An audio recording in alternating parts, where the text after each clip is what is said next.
Bom dia a todos.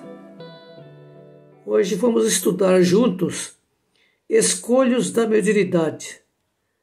São aquelas situações que impedem, dificultam o trabalho mediúnico. Porque, sob o ponto de vista técnico de sua realização como fenômeno, a mediunidade independe do fator moral. Há médiuns que não são afetos à ética, ao comportamento social coerente. Entretanto, são médiuns. Por que isso acontece? Porque Deus faz chover e dá o sol para justos e injustos, para que aquele que recebeu a oportunidade não venha a queixar-se, posteriormente, que não era bom porque não teve oportunidade. Contudo, do ponto de vista dos frutos, dos resultados, o fator moral é de profunda importância. Isto porque os bons médiuns sintonizam com os bons espíritos, assim como os servidores incorretos e irresponsáveis sintonizam com entidades do mesmo teor. Um dos escolhos da mediunidade, uma das dificuldades da boa prática, é o médium exercê-la com o corpo cansado, em decorrência de atividade desordenada, que sobreexcede sua capacidade física. Então, a pessoa laborou o dia inteiro num serviço muito pesado, e isso não permite uma concentração. Kardec adverte os espíritas para as evocações, porta aberta para entidades desocupadas, zombeteiras ou mistificadoras, que veiculam notícias espetaculosas, inverídicas, mirabolantes, que agradam ao ouvido dos curiosos, Mas já ensina-nos a doutrina que o Espiritismo não há que se dar como um espetáculo de circo. Na mediunidade exercida com Jesus e Kardec, porque estudar Kardec é compreender Jesus, nos ensina que o amor fraterno, a proposta da doutrina é servir. Então, a mediunidade com Jesus é para nós servirmos. Então, daí é que se tê-la com seriedade, com abstenção de curiosidade negativa. As pessoas gostam muito de consultar o futuro, querem saber sobre o passado, E há que se perguntar, quem importa isso? O passado nós não podemos modificá-lo, e o futuro nós podemos realizá-lo a partir desse instante, quando despertamos para as coisas necessárias, que são as coisas espirituais. Afinal, o que temos ficará aqui mesmo, e o que somos é o que levaremos. Interrogatórios não são aceitos pelo plano espiritual. Por quê? Os espíritos superiores são credores do nosso respeito e não vão se submeter ao interrogatório para futilidades da nossa parte. E os espíritos sofredores naturalmente se magoam com perguntas indevidas, assim como, por exemplo, quando alguém está nos contando uma dificuldade, e a gente começa a questionar, a indagar por quê. Mas se você não fizesse desse jeito, tivesse feito daquilo, sim, mas a pessoa às vezes está nos relatando fatos com o intuito de desabafar, de achar um ombro amigo para as suas dificuldades. Então, os espíritos inferiores, aqueles sofredores, também não vão querer ficar respondendo perguntas da origem dos seus problemas, porque nesse planeta não tem vítima. Via de regra, a pessoa vem se queixar do outro, mas ela sabe por que aquilo começou.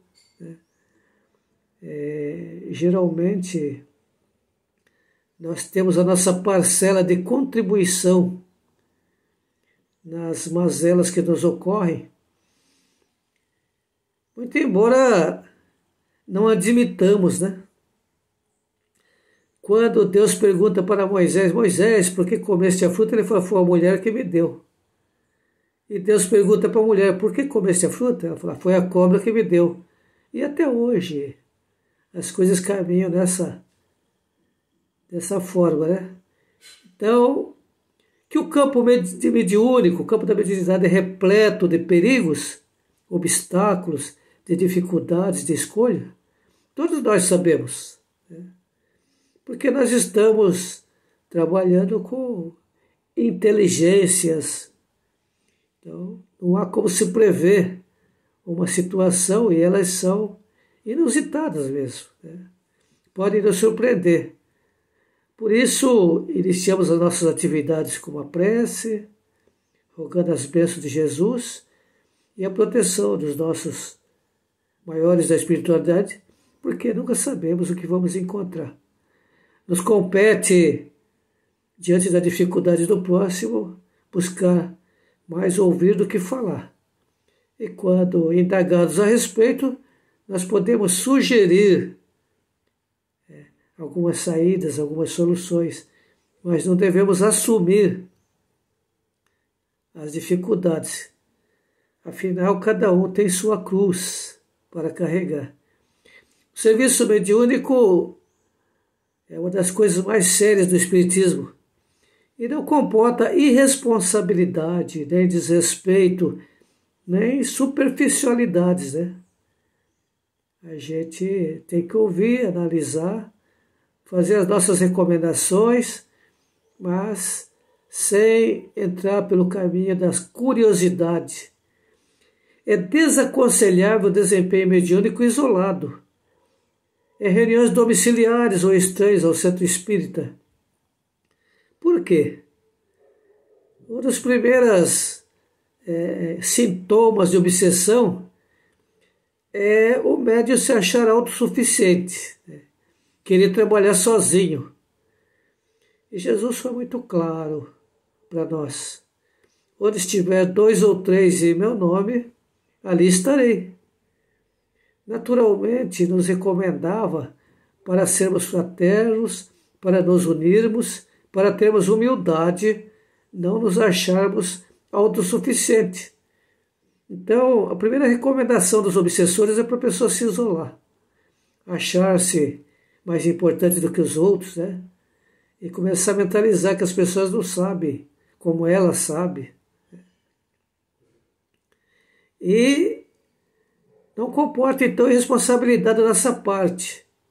Temos sempre que trocar ideias com os mais experientes e temos a consciência de que somos eternos aprendizes. Por que fala que é desaconselhável reuniões em domicílios ou locais estranhos ao centro espírita? No domicílio, nem todos são espíritas. Há pessoas das diversas correntes religiosas e muitas delas não têm convicção na reencarnação, não acreditam na comunicação com a espiritualidade, não têm a consciência de que somos espíritos e que estamos encarnados num corpo. Então, as reuniões domiciliares são desaconselháveis porque podem gerar brincadeiras, descrença, deboche, e isto poderá atrair espíritos sofredores para aquele lar. Porque os desencarnados são tal qual nós quando estamos encarnados. Se magoam, se melindram. Talvez algum queira provar a alguém daquele domicílio que existe realmente e comece a promover, então, atividades que não serão aconselháveis. E os estranhos, a casa espírita, da mesma forma. As pessoas se reúnem aí num local, né, num galpão, para demonstração pública, e vai ocorrer o mesmo problema, né? Alguém poderá sair carregado com as dificuldades que forem expostas. Por quê? Porque tem pessoas que são sensíveis, elas sentem mais que as outras e podem sobrecarregar-se. Por exemplo, quando a gente conversa com uma pessoa que vem nos relatar dificuldades, quem tem treinamento para isso, ouve, faz as recomendações de praxe e se afasta, tranquilo, com a consciência em harmonia. Mas há aqueles que ficam sentidos, remoendo o problema, sonham com aquilo, acordam pensando a dificuldade do próximo, né? Nesses dias que tem feito muito frio, por exemplo, quando nós acordamos de madrugada, a gente pede a Deus que ampare aqueles que estão passando frio nas ruas, desamparados. Mas sabemos que faz parte da prova ou da expiação de cada um. Então, tarefas mediúnicas em residência oferecem perigo, podendo gerar processos obsessivos em seus moradores pela ignorância de alguns. A pessoa que detém recursos mediúnicos de incorporação não deve presidir reuniões mediúnicas, porque pode gerar agitações, tumultos, turbulências. É um antigo adágio que diz que ninguém pode assobiar e chupar cana ao mesmo tempo.